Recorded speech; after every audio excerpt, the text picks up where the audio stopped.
Quero saudar a todos com a graça, a misericórdia e a paz do nosso Deus. Vamos continuar estudando o primeiro capítulo do livro de Apocalipse. Estamos tratando sobre o tema O Segredo da Felicidade Inabalável. Estamos estudando o livro de Apocalipse, como eu já havia dito, que nos revela sobre o que acontecerá com a humanidade no futuro. Apocalipse foi escrito com o propósito de produzir uma felicidade inabalável nas pessoas que amam o Senhor Jesus. Logo no versículo 3, nós encontramos a seguinte declaração: bem-aventurados, isso é, extremamente felizes, aqueles que leem e aqueles que ouvem as palavras da profecia e guardam as coisas nela escritas, pois o tempo está próximo.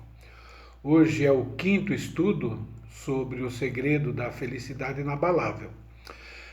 Nos estudos anteriores, nós vimos que para desfrutar da felicidade inabalável é preciso depositar a sua confiança em verdades bíblicas. A primeira verdade para desfrutar dessa felicidade inabalável é preciso crer que Jesus é o Cristo, isso é, crer que Jesus Cristo é Deus, Salvador, Senhor, se tornando seguidor dele. A segunda verdade para desfrutar essa felicidade inabalável é preciso fazer das instruções bíblicas seu guia infalível quanto à crença e à prática. A terceira verdade é preciso aprender a sossegar na realidade de que Deus tem controle absoluto sobre todos os acontecimentos e que Ele planeja todos os acontecimentos para o bem das pessoas que o amam. E a quarta verdade que nós estudamos na semana passada é que para desfrutar da felicidade inabalável é preciso ter fé no Deus que se apresenta na Bíblia, o amando plenamente, isso é, com todas as suas faculdades, com todo o seu vigor. Então, é muito importante que nós entendamos e creiamos, que só existe uma fonte 100% confiável sobre a pessoa de Deus. Essa fonte é a Bíblia. Então, a Bíblia é a fonte de informação infalível e suficiente. O verdadeiro Deus se apresenta através da Bíblia. Hoje nós vamos continuar falando sobre o nosso único e maravilhoso Deus. Pois, como eu disse, para desfrutar dessa felicidade inabalável, é preciso ter fé no Deus que se apresenta na Bíblia. Não é? Deus, e nós já vimos isso, ele é perfeitamente justo e perfeitamente misericordioso. E por ele ser justo e por ele ser misericordioso, é que o livro de Apocalipse apresenta a Deus como aquele que irá realizar justiça aqui na terra.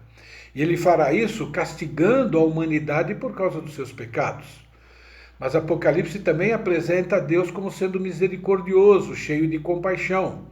Por isso, ele promete livrar dos sofrimentos descritos no livro de Apocalipse todas as pessoas que se arrependem dos seus pecados. Isso é, as pessoas que passam a confiar em Jesus Cristo como seu Senhor e Salvador. Para entendermos o valor da promessa de livramento de todos os sofrimentos descritos lá no livro de Apocalipse, é necessário nos aprofundar mais o nosso conhecimento sobre o dever de Deus de castigar a humanidade por causa dos seus pecados e também entender do que Deus promete nos livrar, isso é, do que Deus promete livrar as pessoas que amam a Jesus Cristo. Na mensagem anterior, eu citei uma profecia do Antigo Testamento, feito pelo profeta Isaías, mais ou menos 700 anos antes de Cristo. E essa profecia de Apocalipse que eu vou ler, ele se relaciona diretamente com as profecias de Apocalipse que ainda não foram cumpridas. Isaías capítulo 13, versículos de 11 a 13, diz assim: castigarei o mundo por causa da sua maldade, e os perversos por causa da sua iniquidade. Farei cessar a arrogância dos atrevidos e abaterei a soberba dos violentos. Farei que os homens sejam mais escassos do que o ouro puro, mais raros do que o ouro de Ofir. Portanto, farei estremecer os céus, e a terra será sacudida do seu lugar, por causa da ira do Senhor dos Exércitos, por causa do dia do seu ardente furor. Então eu quero relembrar e ao mesmo tempo enfatizar algumas afirmações dessa profecia. Por exemplo, a primeira afirmação está no fato de que Deus afirma que castigará o mundo. Ele diz: castigarei o mundo. É prerrogativa de Deus punir as injustiças cometidas pelos seres humanos. Como nós já vimos, Salmo capítulo 7, versículo 11, diz que Deus é justo juiz. Deus sente indignação todos os dias.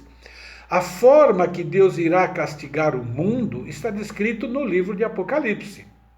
Porém, lembre-se, eu afirmei que Deus também promete livrar desse terrível castigo as pessoas que se arrependem dos seus pecados, confiando no sacrifício que Jesus Cristo fez na cruz para que eles possam ser perdoados.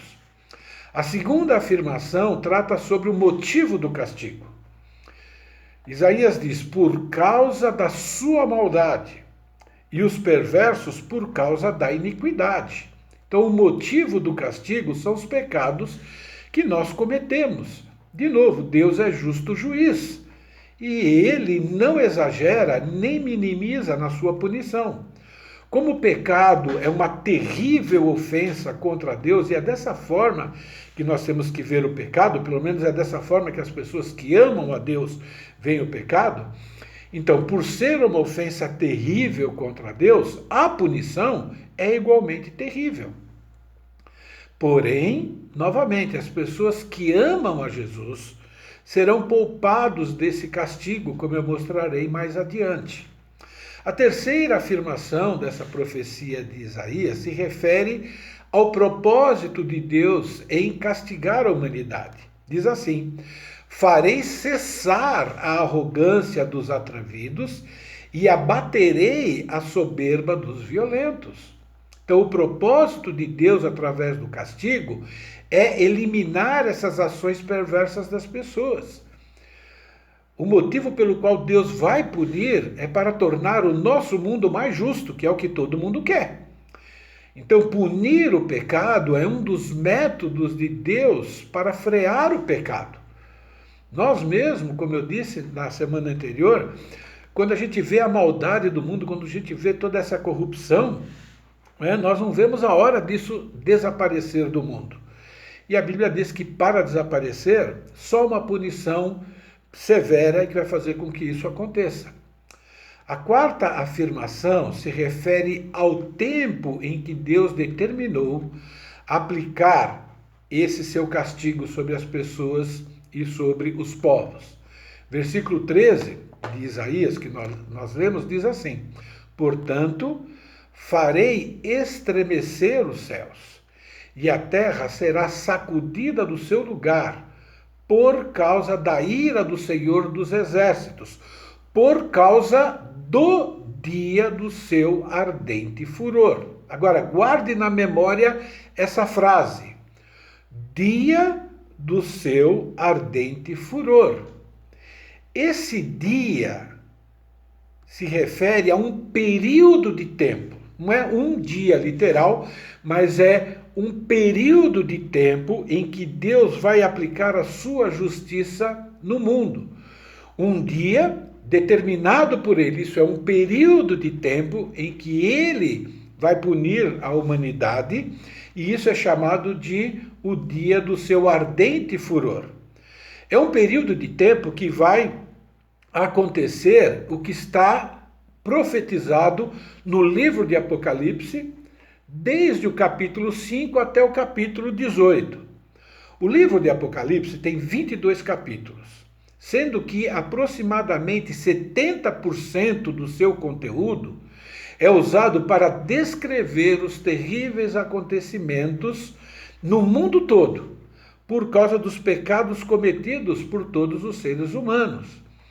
Então, o dia do ardente furor de Deus recebe esse título e recebe outros títulos diferentes, mas todos eles relacionados a esse mesmo período de tempo, esse mesmo período de punição. Por exemplo, em Apocalipse, esse tempo é chamado de grande tribulação ou grande sofrimento. Você vai encontrar, né, essa denominação para esse período em Apocalipse 2:22 e Apocalipse capítulo 7, versículo 14. Agora, o profeta Daniel chamou esse período como tempo de angústia, qual nunca houve. Está lá em Daniel capítulo 12, versículo 1.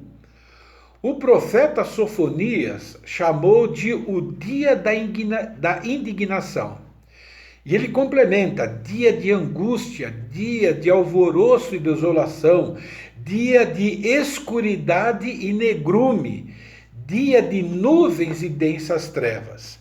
Eu vou ler Sofonias capítulo 1, versículos de 15 a 18, que trata sobre esse período. Diz assim: aquele dia é dia de indignação, dia de angústia e dia de alvoroço e desolação, dia de escuridade e negrume, dia de nuvens e densas trevas, dia de trombeta e de rebate contra as cidades fortes e contra as torres altas.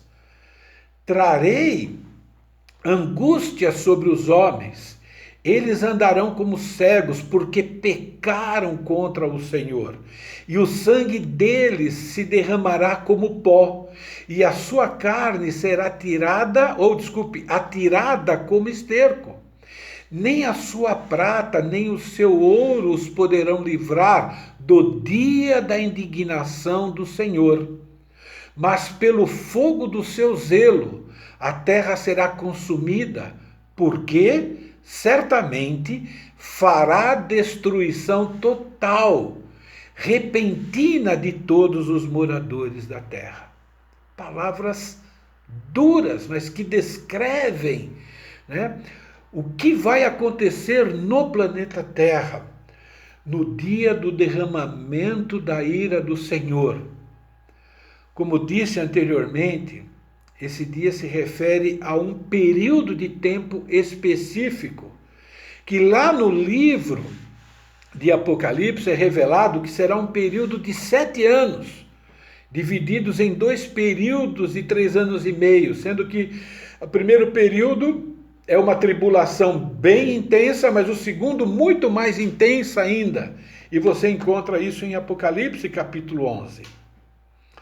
Um dos sofrimentos registrados no livro do Apocalipse, que eu já li há 2 mensagens atrás, está no capítulo 6, versículo 8.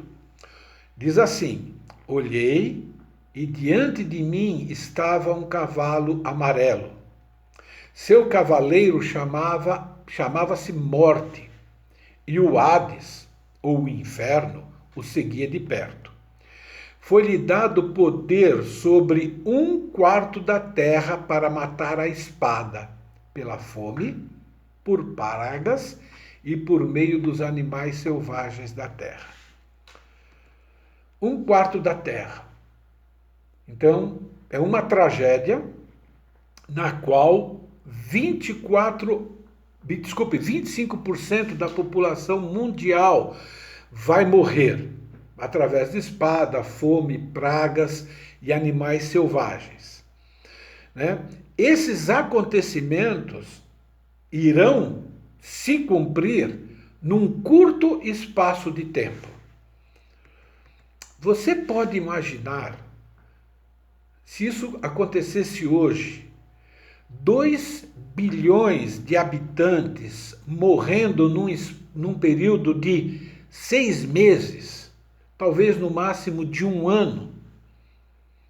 Nós já estamos assustados com essa pandemia do coronavírus, né?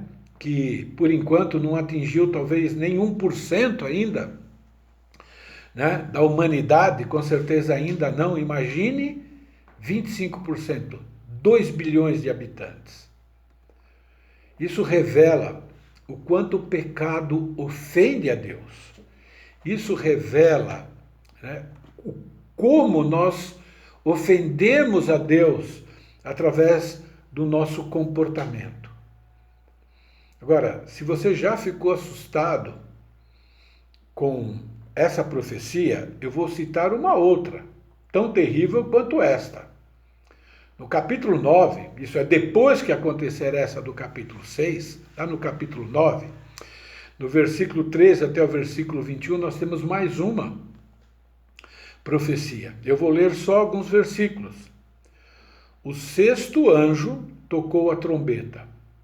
Ouviu uma voz procedente dos 4 ângulos do altar de ouro que se encontra na presença de Deus, dizendo ao sexto anjo, o mesmo que tem a trombeta, solta os 4 anjos que se encontram atados junto ao grande rio Eufrates.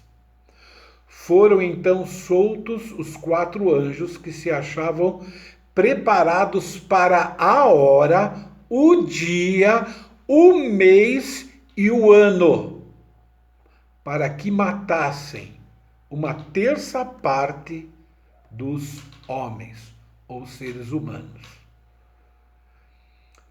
Existe um dia, uma hora, um mês e o ano em que isso vai acontecer. Você pode imaginar, depois de 2 bilhões de seres humanos morrerem, agora mais 2 bilhões morrerão, talvez num período de 1 ano depois desse primeiro acontecimento, provavelmente bem antes disso. A partir do versículo 18, nós temos revelado como é que Deus vai aplicar essa punição. Diz assim, por meio desses flagelos. Quais são os flagelos? Pelo fogo, pela fumaça, pelo enxofre que saem da sua boca. Foi morta a terça parte dos homens, pois a força dos cavalos estava na sua boca e na sua cauda, porquanto a sua cauda se parecia com serpentes e tinha cabeça, e com ela causavam dano.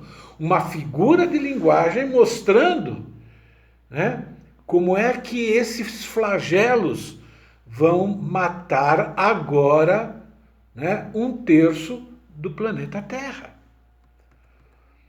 Os versículos 20 e 21 afirma que mesmo assim, mesmo diante dessas calamidades, muitas pessoas continuarão a cometer pecados. E mostra os tipos de pecados pelos quais Deus está punindo a humanidade, e eles vão continuar mesmo depois desse castigo. Diz assim, os outros homens, aqueles que não foram mortos por esses flagelos, não se arrependeram das obras das suas mãos, deixando de adorar demônios e ídolos de ouro, de prata, de cobre, de pedra e de pau, que nem podem ver, nem ouvir, nem andar, nem ainda se arrependeram dos seus assassínios, nem das suas feitiçarias, nem da sua prostituição e nem dos seus furtos. Essa declaração é muito triste, mas revela como o ser humano é contra os padrões de Deus. É uma declaração muito triste, mas também revela o motivo pelo qual Deus tem indignação. Mesmo sendo castigados por flagelos, não se arrependeram, continuam adorando ídolos, demônios, continuam cometendo assassinatos, continuam cometendo feitiçarias, continuam consultando cartomantes, tentando falar com mortos através de espiritismo, tudo isso tem a ver com feitiçaria, continuam se prostituindo, isso é, continuam tendo relações extraconjugais sem serem casados, ou continuam vendendo o corpo, também continuam com seus furtos, isso é, continuam sendo corruptos, corrupção em todos os níveis, continuando. É impressionante o fato de que a maioria das pessoas, quando ouvem essa terrível punição, talvez você, ao ouvir essa mensagem, talvez você fique indignado com Deus, achando, nossa, é um exagero essas calamidades. Porém, as pessoas não ficam indignadas com a continuação ou a continuidade da incredulidade, da perversidade das pessoas. Não ficam indignadas das pessoas não se arrependerem das injustiças, dos pecados que estão sendo cometidos. As pessoas ficam indignadas quando leem a Bíblia e veem, por exemplo, que Deus vai punir a humanidade dessa maneira, mas não ficam indignados com as atitudes pecaminosas do ser humano. Isso é mais uma prova de que a humanidade não deseja se relacionar com Deus. É mais uma prova de que a humanidade não quer viver de maneira agradável a Deus. A maioria dos seres humanos odeia se relacionar com esse Deus da Bíblia. Por isso é que eles criam deuses conforme a sua imaginação, conforme as suas preferências. A maioria das pessoas da humanidade desejam continuar satisfazendo os seus desejos. Desejos esses que são perversos aos olhos de Deus. Agora, é muito importante que nós entendamos que, independente das pessoas concordarem que Deus é justo, independente das pessoas acreditarem nessas profecias, a Bíblia afirma que acontecerão. E nós já vimos nas mensagens anteriores que houve profecias que Jesus fez e se cumpriram depois que ele fez essas profecias. Então significa que essas também vão acontecer, as pessoas acreditando ou não. Acontecerão porque a Bíblia afirma que Deus sente indignação todos os dias pelo fato dos seres humanos cometerem esses pecados diariamente. De novo, a Bíblia diz, Deus é justo juiz, Deus que sente indignação todos os dias. A palavra indignação aqui está diretamente relacionada com o dia da ira do Senhor. No original significa estar furiosamente irado por causa das abominações cometidas. É um ardente furor. Talvez você sentiria algo parecido com isso se alguém entrasse na sua casa, ok? E começasse a matar seus filhos, começasse a estuprar as mulheres da sua casa, aí talvez você sinta esse tipo de indignação. Mas Deus sente essa indignação todos os dias por esses motivos que eu dei e outros mais. Porque Deus é tão santo e tão perfeito que qualquer pecado é uma ofensa a Ele. Eu costumo ilustrar que qualquer pecado é como se você desse uma cusparada na cara de Deus. As pessoas que perguntam onde está Deus que permite tanta maldade no mundo, irão ver e muitas irão até sofrer essa punição. E quando isso acontecer, a Bíblia diz que a maioria não vai acreditar que são ações de Deus.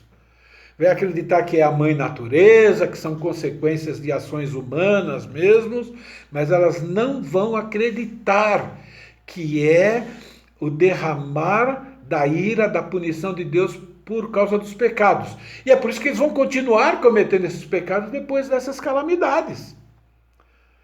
Mas a Bíblia afirma que essa punição faz parte do dia do ardente furor de Deus. O fato de Deus ainda não ter cumprido essa punição contra a humanidade não faz com que Deus seja uma pessoa injusta ou omissa. Na verdade, como nós já vimos, revela a compaixão de Deus. 2 Pedro, capítulo 3, versículos 9 e 10, diz assim: não retarda o Senhor a sua promessa, como alguns a julgam demorada. Pelo contrário, ele é longânimo para convosco, não querendo que nenhum pereça, senão que todos cheguem ao arrependimento. Mas continua dizendo, Virá, entretanto, como ladrão, vai chegar e vai chegar de surpresa. O dia do Senhor é um outro título para o dia da indignação do Senhor, o dia do seu ardente furor. Então, virá, entretanto, como ladrão o dia do Senhor, no qual os céus passarão com estrepitoso estrondo, os elementos se desfarão abrasados, também a terra e as obras que nela existem serão atingidas. Os castigos acontecerão, pois fazem parte das ações necessárias de Deus, que é justo juiz. E é disso que Deus promete livrar as pessoas que o amam. Por quê? Porque Deus fez promessas na qual ele garante que irá livrar dessa grande tribulação um grupo de pessoas.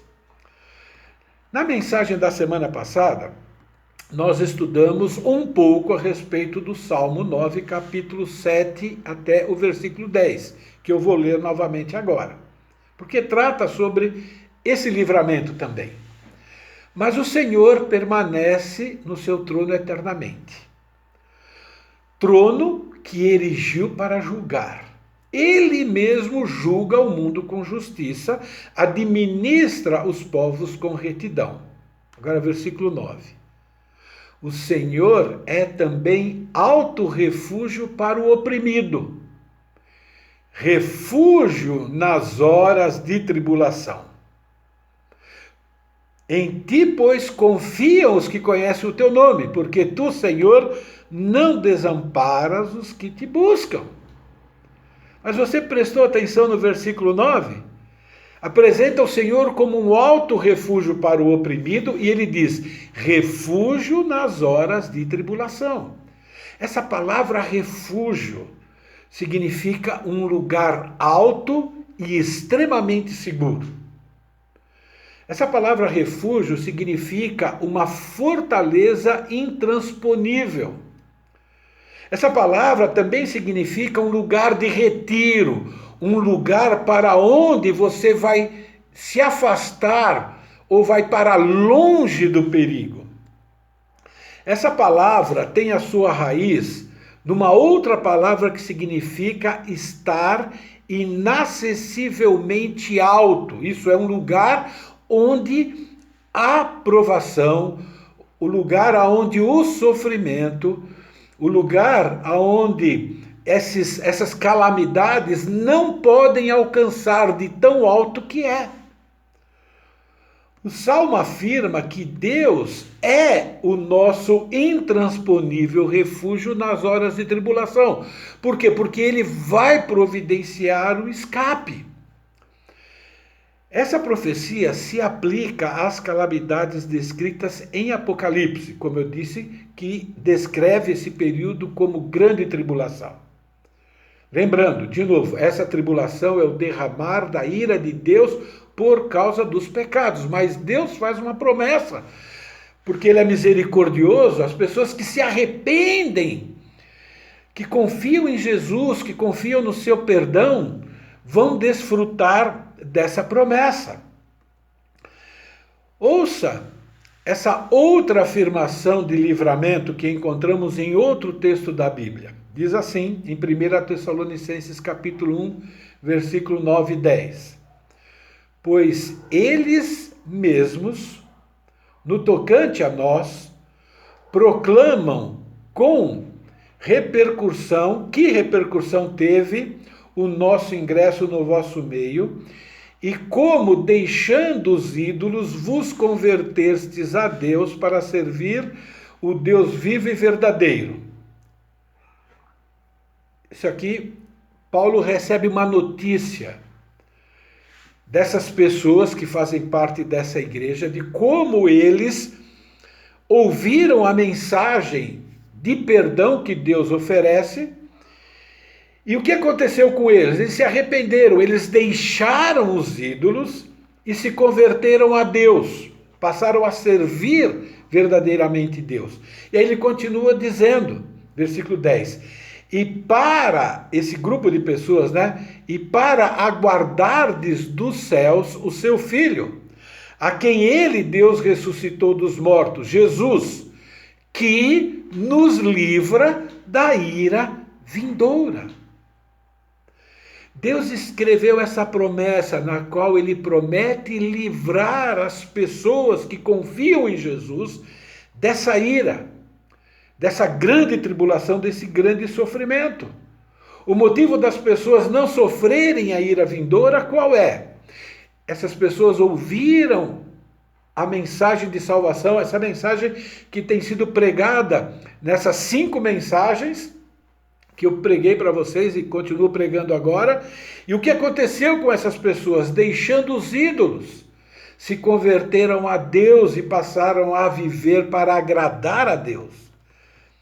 Essa promessa da qual Deus se apresenta como refúgio intransponível é repetido agora nesse texto do primeiro capítulo de Tessalonicenses e ela é repetida novamente no finzinho do livro de Tessalonicenses, lá no capítulo 5, versículo 9, que diz assim: porque Deus não nos destinou para a ira, mas para alcançar a salvação mediante o Senhor Jesus.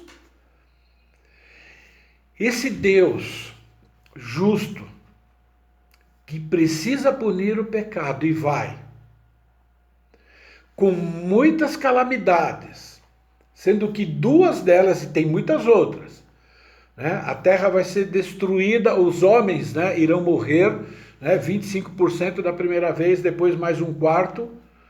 Né? Esse mesmo Deus justo, ele também é bondoso e misericordioso. Por quê? Porque ele está oferecendo oportunidade para as pessoas se arrependerem e aí serem libertas, escapem desse destino.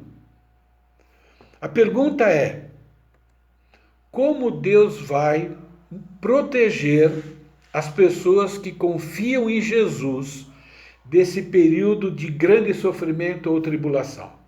A própria Bíblia responde. Então Deus afirma que vai fazer e explica como ele vai realizar esse livramento.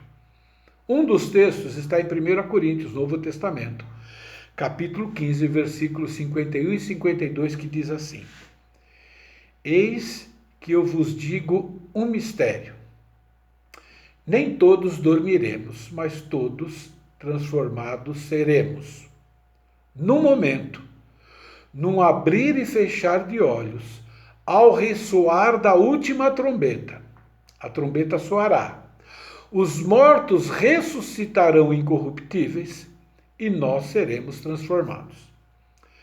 É muito importante que nós entendamos que ele começa a falar de um grupo de pessoas dizendo que nem todos dormiremos. Depois ele explica o que significa esse dormir. Esse dormir é uma maneira de Deus se referir às pessoas que morrem, mas morreram acreditando que Jesus é o Cristo, que Jesus é o Salvador.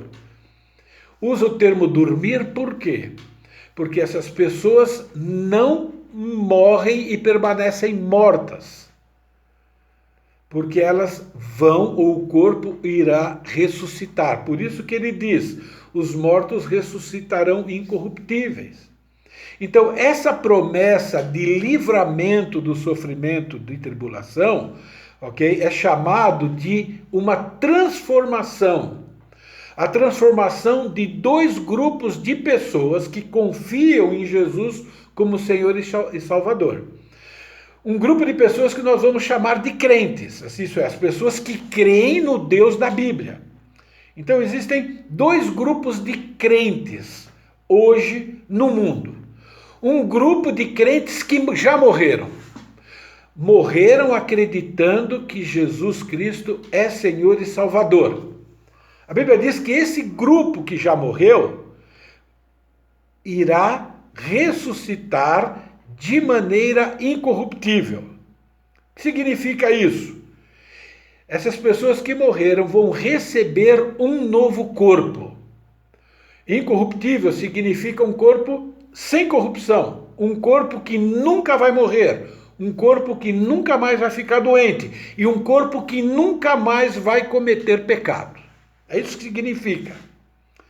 E existe um outro grupo de crentes que ainda estão vivos. Por exemplo, se hoje acontecer esse evento de transformação, ok? Eu estou vivo, eu confio em Jesus como Senhor e Salvador. A promessa é, esses que estiverem vivos serão transformados.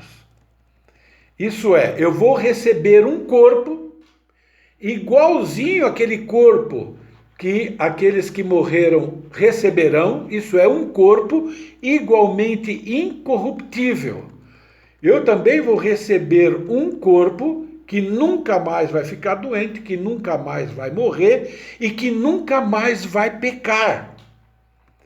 Essa promessa afirma que antes de começar esse terrível tempo de tribulação, vai acontecer esse momento de transformação, em que as pessoas que morreram confiando em Jesus como Senhor e Salvador vão ressuscitar recebendo um corpo incorruptível, e quem estiver vivo vai receber esse corpo incorruptível sem precisar morrer, tá bom? E isso vai acontecer num piscar de olhos, isso é, algo que vai acontecer extremamente rápido. Algumas pessoas acreditam nessa tal de abdução, e isso eu já vou antecipar, é uma tática que já existe por parte, né, do inimigo das nossas almas, né, para que as pessoas, quando acontecer isso, não acreditem nesse tipo de acontecimento que foi Jesus que tirou, nos livrando da ira e tudo mais, acreditem que foi um extraterrestre, uma maneira de enganar as pessoas, né?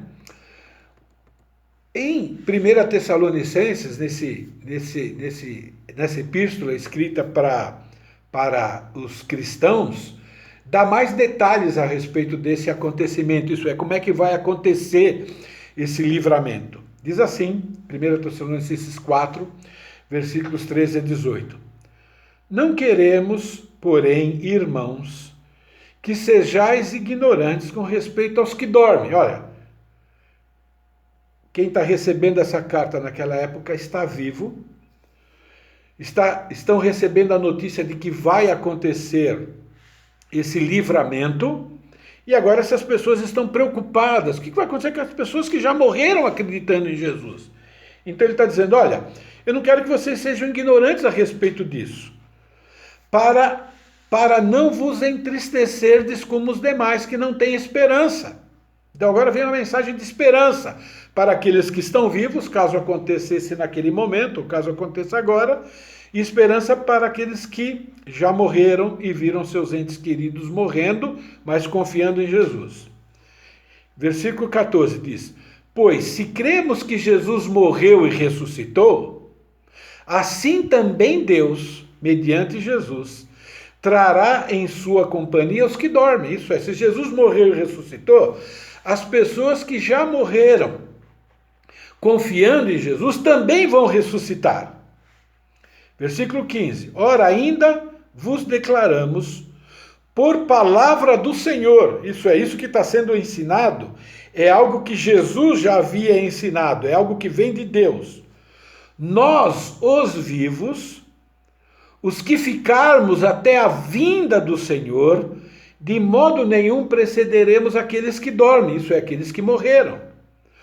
Porquanto o Senhor mesmo, dada a sua palavra de ordem, ouvida a voz do arcanjo e ressoada a trombeta de Deus, descerá dos céus. Os mortos em Cristo, morto em Cristo é aqueles que morreram confiando em Jesus como Senhor e Salvador, ressuscitarão primeiro. Depois os vivos, os que ficarmos, seremos arrebatados juntamente com eles entre as nuvens, para o encontro do Senhor nos ares. E assim estaremos para sempre com o Senhor. E termina assim, Consolai-vos, pois, uns aos outros com essas palavras. Como é que Deus vai livrar as pessoas que se arrependeram dos seus pecados, das pessoas que confiam em Jesus como Senhor e Salvador? Deus prometeu que irá tirar essas pessoas deste mundo, antes de começar a grande tribulação, através de um evento chamado arrebatamento. Vamos ser tirados aqui deste mundo e nós vamos nos encontrar com Jesus nas nuvens, nos céus, esse céu que a gente consegue ver azul. A palavra arrebatar significa pegar, significa levantar com força. O poder de Deus vai fazer com que a gente suba. Essa palavra arrebatar significa reivindicar para si. Significa que Deus vai reivindicar para si as pessoas que o amam, que confiam nele, que se arrependeram dos seus pecados, que abandonaram ídolos, abandonaram as coisas ruins que desagradam a Deus, porque confiaram em Jesus. Que promessa maravilhosa! Essa palavra, arrebatar, deriva de uma palavra que significa tomar para si. É como se nós somos uma propriedade que pertence a Deus, um tesouro que pertence a Deus, e agora Deus está pegando, para Ele de volta. Deus vai nos levar para onde Ele está, para o seu alto e intransponível refúgio, como o Salmo capítulo 9 afirma. Uma definição de arrebatamento dado pelo pastor Maurício, o outro pastor da nossa igreja, para quem não conhece, diz assim: arrebatamento da igreja inclui a remoção deste mundo das pessoas que creem em Jesus como Senhor e Salvador, os crentes mortos e vivos, desde o Pentecostes, isso é Atos 2, até o ressoar da última trombeta, fazendo com que os mortos sejam ressuscitados e os vivos sejam transformados, ambos recebendo corpos glorificados, corpos incorruptíveis, corpos que nunca mais vai ficar doente, que nunca mais vai morrer e que nunca mais vai cometer pecado. Por isso que o Salmo 9, versículo 9, escrito 1000 anos antes de Jesus vir a esse mundo, diz: o Senhor é também alto refúgio para o oprimido, refúgio nas horas de tribulação.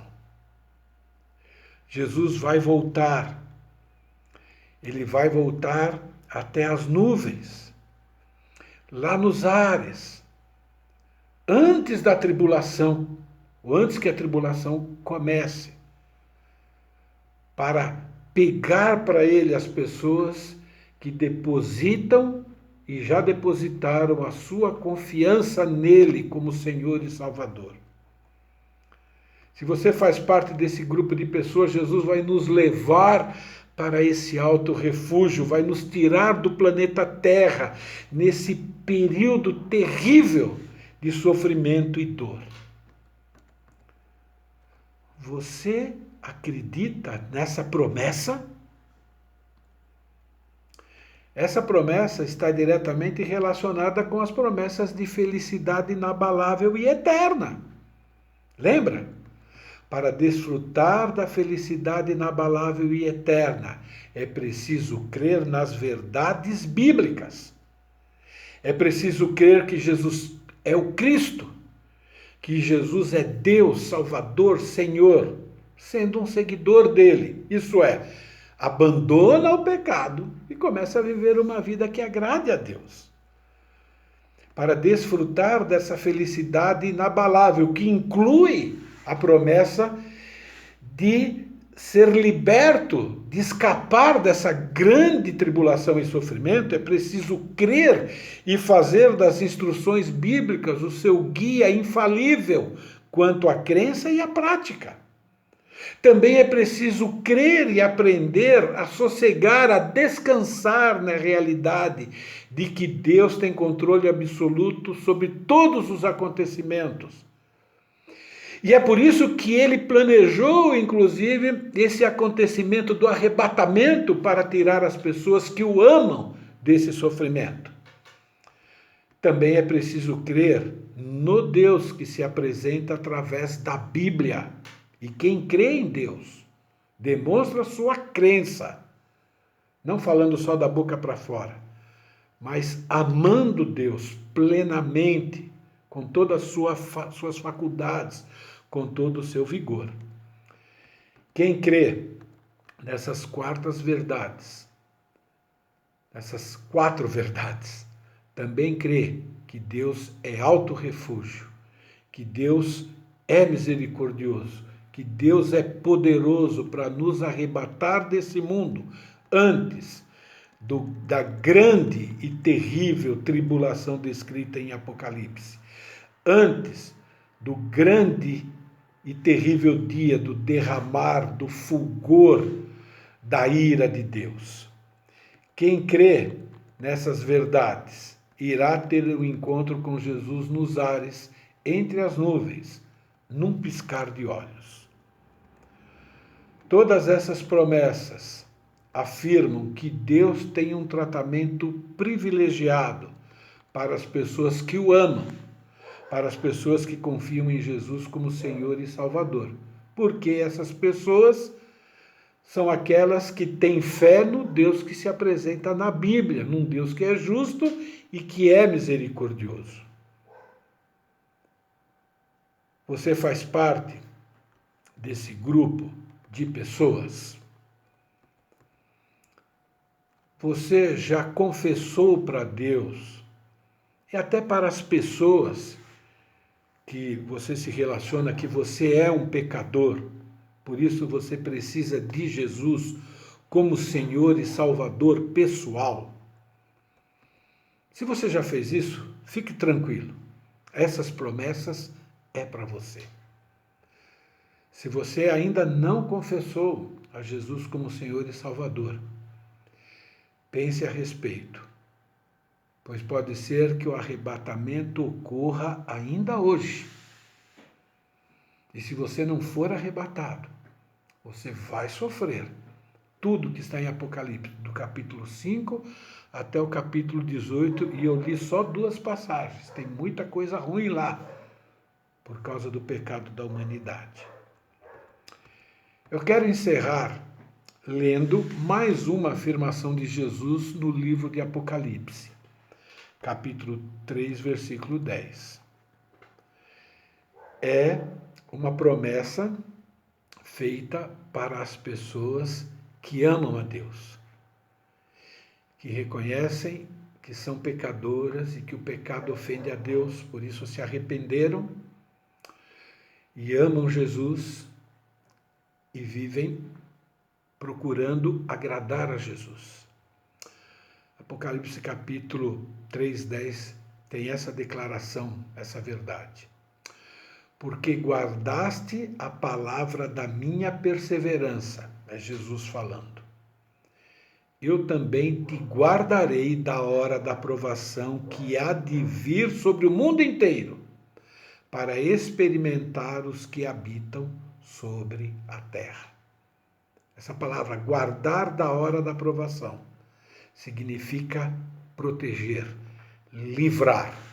Ele vai nos levar para o seu alto e sublime e intransponível refúgio. Que esse estudo, que essa mensagem, te console, se você já é um seguidor de Jesus, e se você ainda não é, que cause em você o devido temor e o devido respeito e apreciação por um Deus que é justo, mas também que é misericordioso e está oferecendo a você a oportunidade de se arrepender dos seus pecados e aceitar o presente que ele oferece através de Jesus, crendo que Jesus morreu no seu lugar. Vamos orar. Obrigado, Deus, por ser um Deus tão misericordioso e tão bondoso, de nos amar e nos amar tanto, de cuidar de nós, suprir as nossas necessidades, inclusive suprindo a nossa maior necessidade, que é a necessidade de um Salvador, que é o Senhor Jesus Cristo. Obrigado por essas promessas maravilhosas, querido Deus. Obrigado, Pai, porque podemos confiar naquilo que o Senhor diz, porque o Senhor é um Deus digno de confiança, porque o Senhor já prometeu muitas coisas, fez muitas promessas e muitas profecias e cumpriu várias delas. Significa que o Senhor também vai cumprir aquelas que ainda faltam serem cumpridas, ó Pai. Ajuda-nos, ó Pai querido, a amar o Senhor como o Senhor merece. Ajuda-nos, ó Pai querido, a sermos cada vez mais reverentes ao Senhor. Ajuda-nos, ó Pai querido, a descansar nessas promessas, a encontrar nelas, ó Pai querido, paz, tranquilidade, ó Pai, diante da situação em que o mundo está enfrentando hoje. Ajuda-nos, ó Pai querido, também a propagar essa verdade às pessoas que ainda não te conhecem. E se por acaso, Deus, tem alguém que ainda não se decidiu, ainda não crê em Jesus Cristo como Senhor e Salvador, ainda não reconhece, ó Pai, que é pecador e que o pecado te ofende, ó Pai querido, que o teu Santo Espírito possa convencer essa pessoa ou essas pessoas dessa verdade, que elas possam se render ao teu amor, à tua misericórdia. É a minha oração, agradecido em nome de Jesus. Amém.